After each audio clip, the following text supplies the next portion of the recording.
8 अगस्त 1963 की अंधेरी रात के दौरान रॉयल मेल की एक ट्रेन ग्लासगो से लंदन जा रही थी। इस ट्रेन के एक डब्बे में नोटों से भरे बैग्स मौजूद थे, जो तकरीबन आज 67 मिलियन पाउंड्स या फिर 800 करोड़ रुपए बनते हैं। ट्रेन के ड्राइवर जैक मिल्स तेजी से इंजन को रात की तारीकी में भगाते हुए जा रहे थे।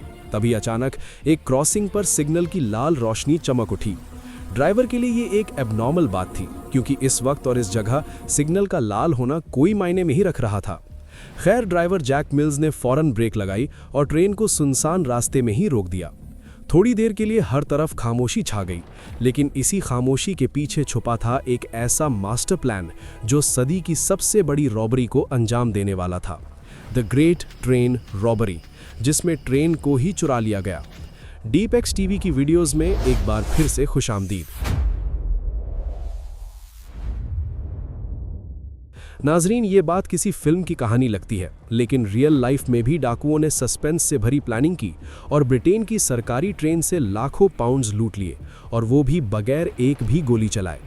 सब कुछ महीनों पहले शुरू हुआ, जब लंदन के चंद जाने माने क्रिमिनल्स एक नए कारनामे को अंजाम देने के लिए सर जोड़कर बैठ गए। ब्रूस रेनॉल्ड्स, जो इस प्लान का मास्टरमाइंड था, उसने अपने चंद साथियों के साथ मिलकर एक बेमिसाल डाके का प्लान बनाना शुरू किया। उसके पास ब्रिटेन की national post service Royal Mail की एक सीक्रेट मालूमात थी। ये सीक्रेट मालूमात उसको रॉयल मेल के ही एक सीनियर सिक्योरिटी ऑफिसर से मिली थी, जिसका नाम किसी को भी मालूम नहीं था। मालूमात ये थी कि ग्लासगो से लंदन जाने वाली ट्रेन में एक खास डब्बा होता है, जिसे हाई वैल्यू पैकेजेस या फिर HVP भी कहा जाता है। उसमें एक खास दिन पर बहुत ज़्यादा रकम जाने वाली थी और उनको इसी डब्बे को लूटना था। ब्रूस रेनॉल्ड्स और उसके साथी जाने माने क्रिमिनल्स ज़रूर थे, लेकिन उनको ट्रेन लूटने का कोई एक्सपीरियंस नहीं था। लिहाजा उन्होंने लंदन के ही एक दूसरे गैंग को इस प्लान में शामिल किया, जिनको ट्रेन लूटने का भी एक्सपीरियंस था। ये बदनामे ज़माना गैंग साउथ कोस्ट रेडर्स के नाम से जाना जाता था। आहिस्ता आहिस्ता टीम बढ़ती गई और इस प्लान में अब 15 से ज़्यादा लोग शामिल हो गए। उन्होंने ठान लिया कि बिना गोली चलाए सरकारी ट्रेन को लूटना है। पर यह कोई मामूली डाका नहीं था कि ट्रेन को रोको और लूट लो। इसके लिए महीनों की प्लानिंग की गई। 7 अगस्त 1963 को शाम 6:50 पर ट्रेन ग्लासगो सेंट्रल स्टेशन से लंदन जाने के लिए रवाना होती है। इसको लंदन के ह्यूस्टन रेलवे स्टेशन पर अगले दिन सुबह 4 बजे पहुंचना था। इस ट्रेन में टोटल 12 डब्बे थे और 72 पोस्ट ऑफिस का स्टाफ दौराने सफ़र मेल्स को सॉर्ट करने के लिए भी मौजूद था। ये ट्रेन खासकर सिर्फ पार्सल्स और पोस्ट को मुख्तलिफ शहरों में ड्रॉप करने के लिए चलाई जाती थी, इसीलिए इसको बिना रोके ही मुख्तलिफ स्टेशंस पर पार्सल्स ड्रॉप करने थे। जब भी कोई स्टेशन आता तो वहाँ का लोकल पोस्ट ऑफिस स्टाफ एक स्पेशल एलिवेटेड रैक्स पर बोरियां लटका देता। जब ट्रेन प्लेटफॉर्म से गुजरती तो आहिस्ता हो जाती थी और अंदर बैठा स्टाफ एक जाली की मदद से वो बोरियां पकड़ लेता था, और ऐसे ही जो मेल्स उनको उस स्टेशन पर छोड़नी होती थीं, उनकी बोरियां प्लेटफॉर्म पर चलते चलते ही उतार दी जाती थीं। इस प्रोसेस के जरिए बगैर रोके ही मेल्स को मुख्तलिफ स्टेशंस पर डिस्ट्रीब्यूट किया जाता था। जिस डब्बे में रॉबरी होनी थी वो अभी तक इस ट्रेन के साथ अटैच्ड ही नहीं था। वो डब्बा नैन वैली रेलवे स्टेशन पर सेफली पार्क था। इस डब्बे को HVP यानी हाई वैल्यू पैकेजेस कहा जाता था, क्योंकि इसमें ज़्यादातर बड़ी मिकदार में कैश मौजूद होता, जो लोग उस वक्त दूसरे शहरों में मनी ऑर्डर करते थे।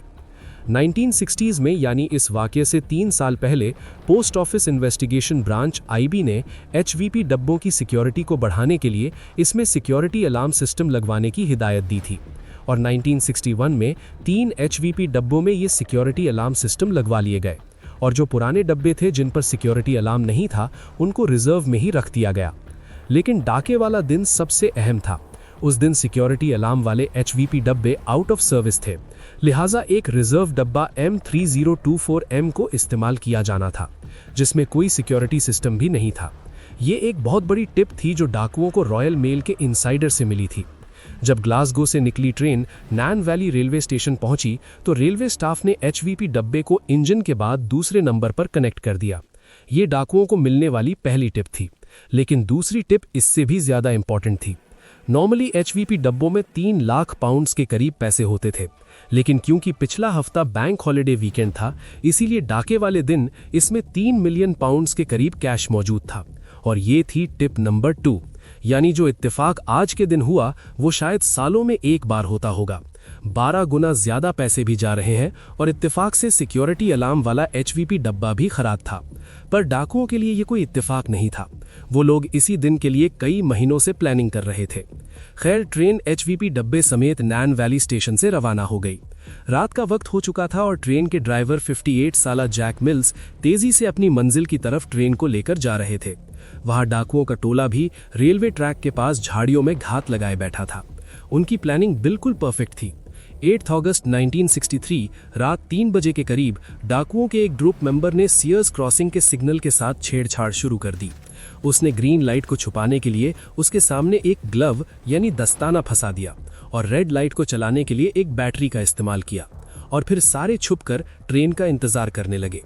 ट्रेन जब सीयर्स क्रॉसिंग के पास पहुंची तो ड्राइवर यहां पर रेड लाइट देखकर काफी हैरान था, क्योंकि नॉर्मली इस क्रॉसिंग पर ट्रेन को रोका नहीं जाता, खासकर रॉयल मेल की ट्रेन को। खैर, जैक मिल्स ने ब्रेक लगाई और ठीक से सिग्नल पर ही ट्रेन को रोक दिया। अचानक हर तरफ एक खामोशी सी छा गई। इतने में असिस्टेंट ड्राइवर, जिसको सेकंड मैन भी कहा जाता है, वो ट्रेन से नीचे उतरे ताकि लाइन साइड पर लगे टेलीफोन की मदद से सिग्नल मैन से राब्ता किया जा सके। जब उन्होंने सिग्नल पर लगे टेलीफोन को उठाया तो मालूम पड़ा कि उसकी लाइन ही कटी हुई है, जो कि डाकुओं के प्लान का ही हिस्सा था।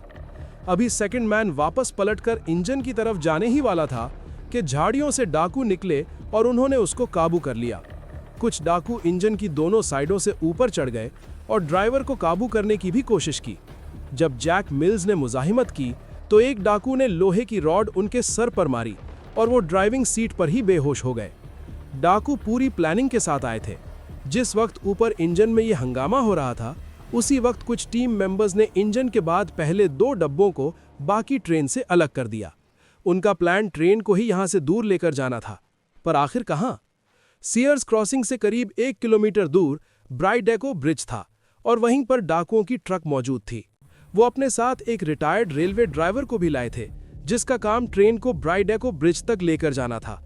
यहां तक जो कुछ हुआ वो ठीक प्लान के मुताबिक था, पर अब डाकुओं को पहली मुसीबत का सामना करना पड़ा। वो अपने साथ जो ड्राइवर लाए थे, वो इस नए इंजन के कंट्रोल्स देखकर ही घबरा गया, क्योंकि उसने कभी ये इंजन ऑपरेट ही नहीं किया था। मजबूरन डाकुओं ने जैक मिल्स को होश में लाने की कोशिश की और उसे मजबूर किया कि वो ट्रेन को 1 किलोमीटर दूर ले चले। अब इंजन और 2 डब्बे दोबारा से चलने लगे और 1 किलोमीटर दूर ब्राइडेको ब्रिज पर जाकर उसे रुकवा दिया गया। इस दौरान ट्रेन के बाकी डब्बे जो पीछे रह गए थे, उनमें मौजूद स्टाफ को मालूम ही नहीं था कि ट्रेन क्यों रुकी है।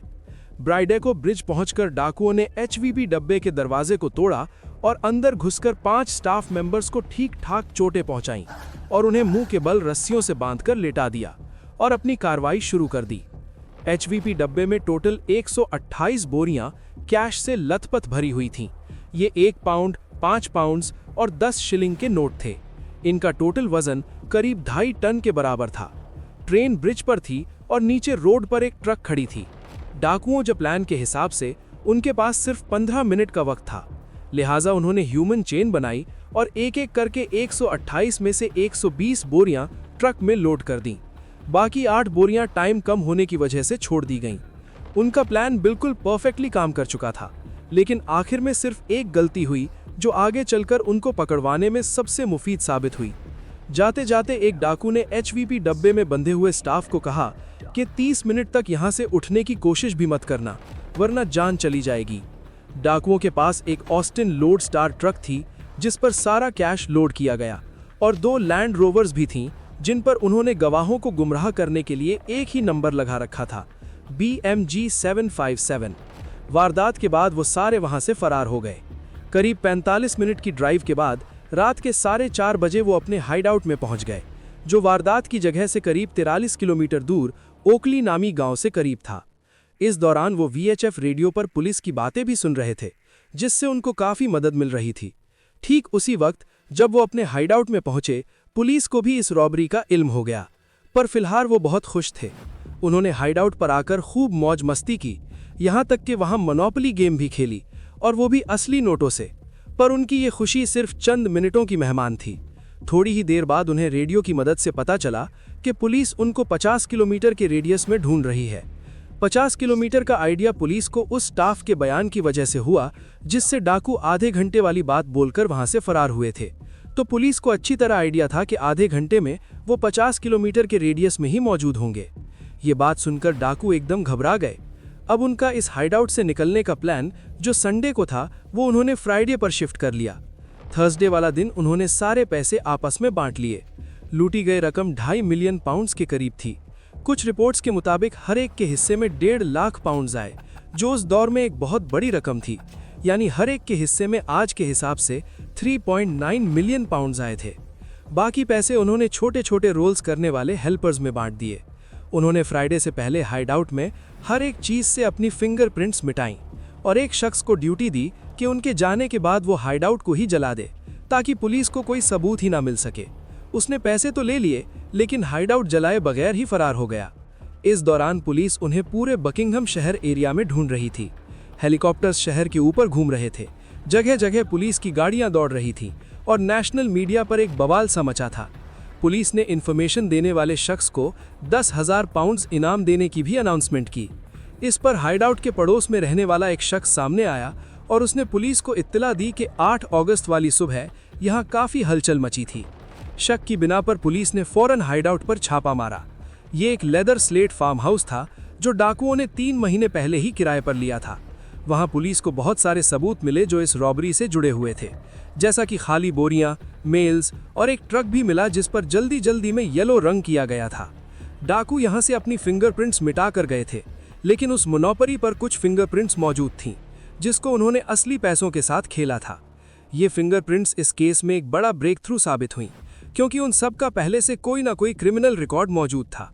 तभी वो फिंगरप्रिंट्स पुलिस और स्कॉटलैंड यार्ड के रिकॉर्ड से मैच कर गईं और असल मुजरिमों का पता लग गया। कुछ ही दिनों में पुलिस ने 16 में से 14 लोगों को अरेस्ट कर लिया।